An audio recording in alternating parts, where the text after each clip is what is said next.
So the Department of Homeland Security has been, you could say, relatively busy over the last little while. Let's go through the most recent top-line developments, starting with this one right here. It was a warning that Homeland Security issued to 3 states, California, New York, and Illinois. Now, as you likely already know, those 3 states are sanctuary states, meaning that the local governments there, they refuse to work with the feds, specifically ICE, to deport illegal aliens.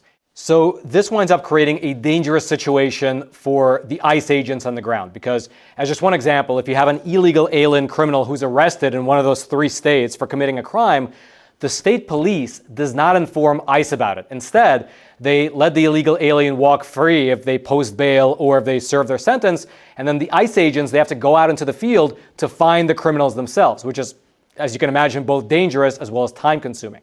And so, to try and mitigate the situation, or to at least try to clarify the situation, on September 10th of this year, the Department of Homeland Security sent this letter right here to the attorneys general of those 3 states, California, New York, and Illinois. And the letter simply asked for clarification on, quote, whether those states would notify ICE when illegal immigrants are set to be released from jail or prison so that they can be transferred into the agency's custody. Now, as a response, the attorneys general of New York and Illinois, they responded to that letter by saying that they will not be complying, and California simply did not issue a response at all. And so 10 days later, which was September 20th, the Department of Homeland Security followed up with those 3 states by issuing the warning that I alluded to at the top of the episode. You can see that warning on your screen right now. In that notice, there were several points of note. The first was that it included 17 concrete examples of illegal alien criminals who were released from either state jail or state prison and sent back into the community rather than being handed over to ICE. And the list includes, you can say, some unsavory characters, such as an illegal alien from Vietnam who failed to register as a sex offender, who drove with a suspended license as well as a hit and run. You had an illegal alien from Mexico with a criminal history of rape, another illegal alien from Mexico with a criminal history of domestic abuse. You had an illegal alien from Iraq with convictions for felony assault as well as assault with a deadly weapon with an intention to kill. You had an illegal alien from Venezuela who happened to be a Tren de Aragua gang member with a criminal history of aggravated use of a weapon, sexual assault, domestic battery, and kidnapping, and so on and so forth. There are a lot of concrete examples of, again, criminals who were physically in state custody, but then they were released back into society, American society, rather than handed over to ICE to be deported. Now, an official with the Homeland Security Department, alongside this notice, she issued a statement regarding this whole situation by saying the following, quote, these dangerous sanctuary policies, often combined with cashless bail for serious crimes, allow criminal illegal aliens to be released back into American communities, threatening the American people's lives and well-being. ICE detainers ask for something very simple, to notify ICE when criminal illegal aliens are released from jail or prison to ensure that they go into ICE custody before they are released back into our streets.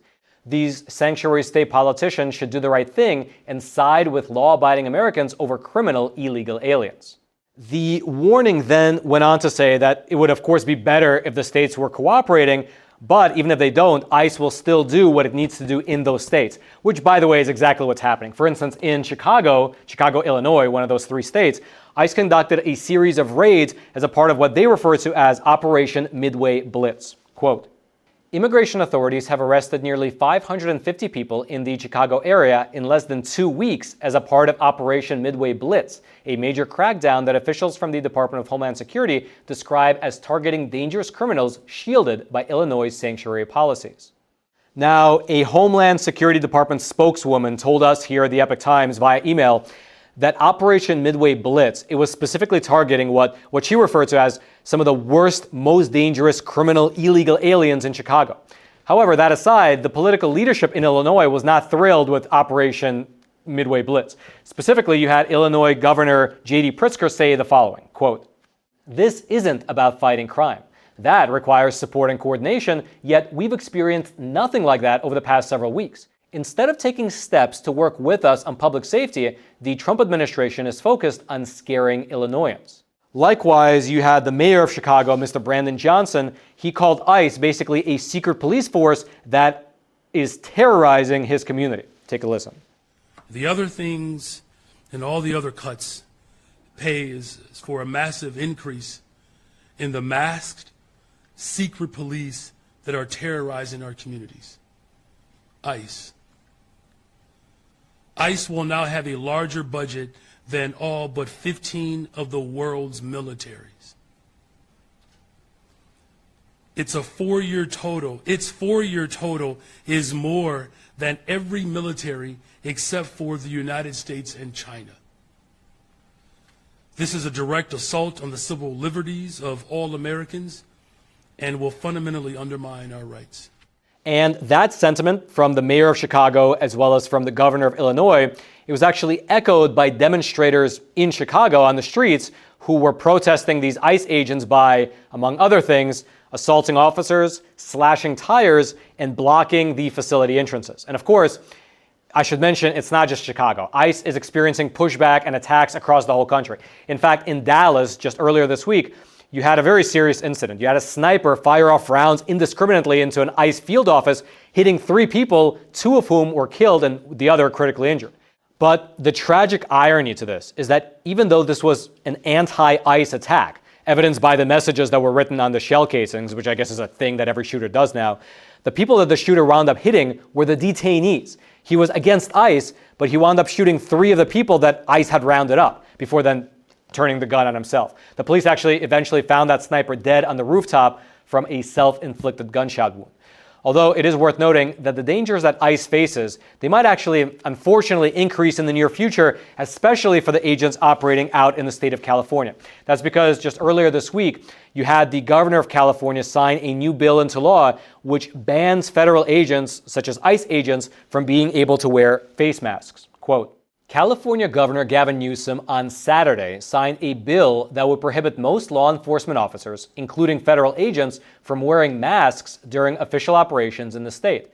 During the bill signing event, Governor Newsom said that the state was, quote, pushing back against the authoritarian tendencies in action in this administration, adding that the impact of these policies all across the city, our state, and our nation are terrifying. It's like a dystopian sci-fi movie. Unmarked cars, people in masks, people quite literally disappearing, no due process, no rights in a democracy where we have rights. The California law bars local and federal officers, including ICE agents, from wearing neck gaiters, ski masks, and other facial coverings. State police are exempted from the law entirely. Now, I will mention that it's not even clear whether the state of California can even actually enforce such a provision against federal agents, but you can at the very see where the direction in that state is going.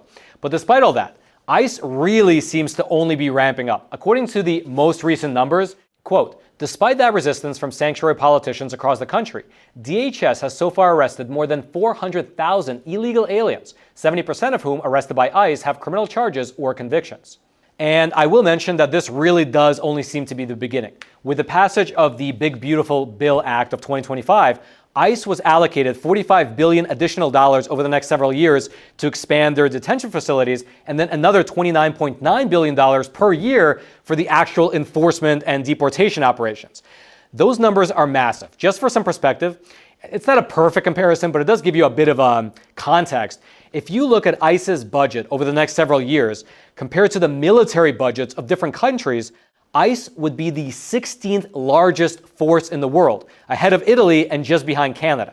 Now that's wild. And along with the increase in funds comes a huge influx in new recruits. Currently, ICE has somewhere around 20,000 employees spread across 400 offices. However, their goal is to deport 1 million people per year, and so ICE is looking to really beef up that staff. And to that end, they launched a recruitment campaign that they called Defend the Homeland, offering a fairly long list of incentives for people to actually join the agency. Quote, including a signing bonus of up to $50,000, enhanced retirement benefits, and student loan repayment and forgiveness options.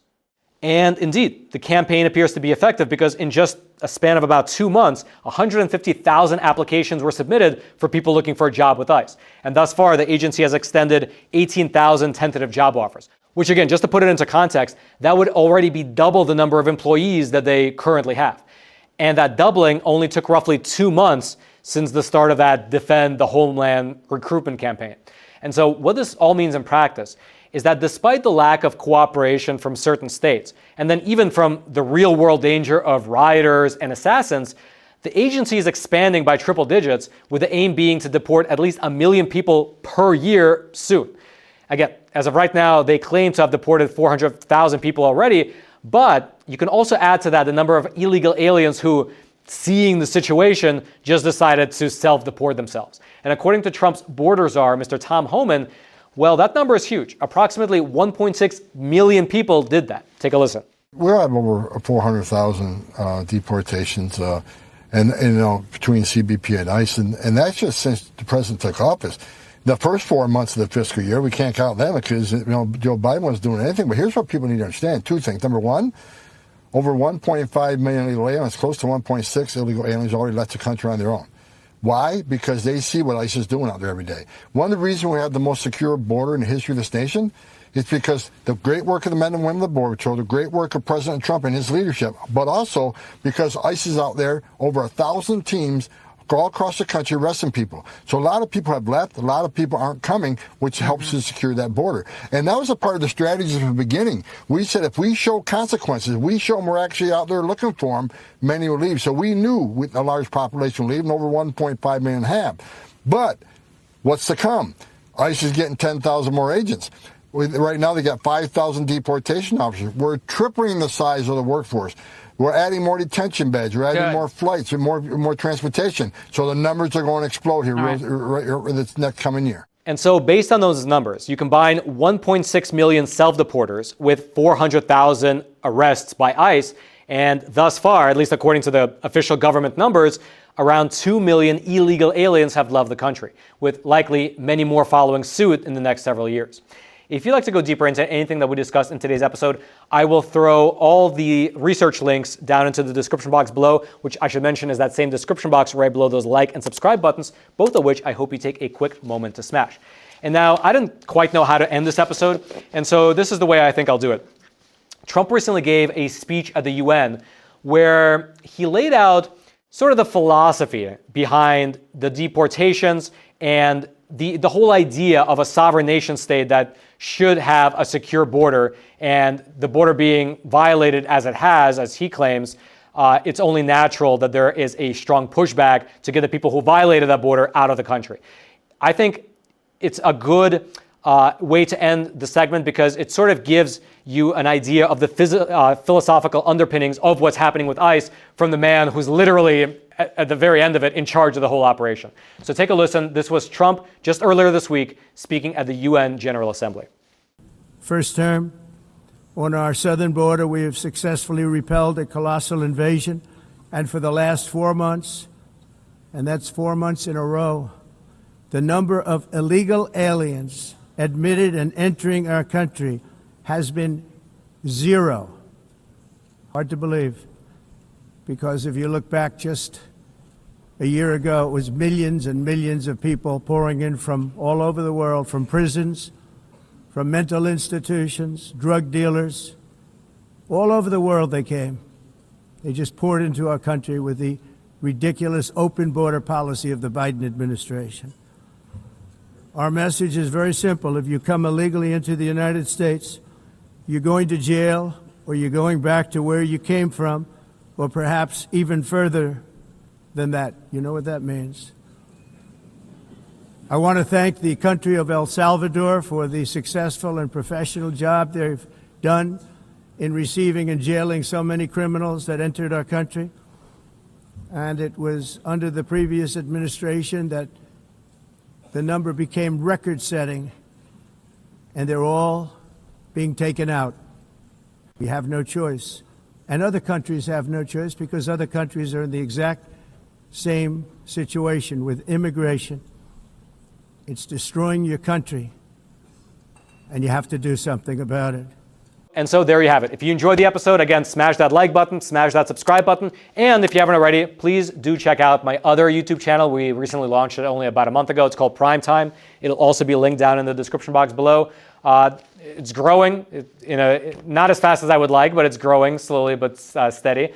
Check it out. Hope you like the content on there as well. I publish actually more videos on there now per week than I do on this channel. So if you want more Roman, you can check it out over there. The link will again be down in the description box below. And then until next time, I'm your host, Roman from the Epoch Times. Stay informed, and most importantly, stay free.